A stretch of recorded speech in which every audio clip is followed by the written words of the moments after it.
அதற்கு முன்னாடியே 90 நாள் ஒரு பயிற்சியை கொடுத்து இந்த வருடம் உங்களுடைய வருடம் வந்து ஒரு ஃபினான்ஷியல் ஃப்ரீடம் நியூ இயராக இருக்கணும்னு ஆசைப்படுறேன். சரியா? அதனால நாம் நிர்ணயிக்கிற இலக்குகள் ஏதோ காமசமம் இல்லாமல் எஃபெக்டிவாக இருக்கணும். சரியா?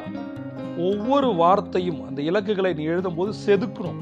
அதே மாதிரி சொல்வேன், D3 = சக்சஸ் அப்படின்னு சொல்வேன். Devotion, dedication, determination.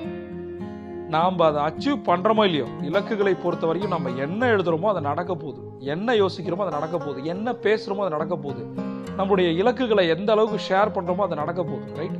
நாம் டிட்டர்மைண்டாக இருக்க போகிறோம். அவ்வளோதான். நான் இதை அச்சீவ் பண்ணுவேன். அது எதாக இருந்தாலும் சரி. ஒவ்வொரு நம்மளோட செல்ல இருக்கிற ஒவ்வொரு டிஎன்ஏல இருக்கணும் வெறி. நான் ஜெயிக்க போகிறேன். ரைட்டா? அந்த வெறித்தனத்தை கிரியேட் பண்ணுறதுக்கு ஒரு ஆக்ஷன் தேவைப்படுது. காலையிலேருந்து சாயந்தரம் வரைக்கும் ஒரு 10 விதமான ஆக்ஷன் தேவைப்படுது. அதை தான் நான் கோல்டன் அவர் அப்படின்னு சொல்கிறேன்.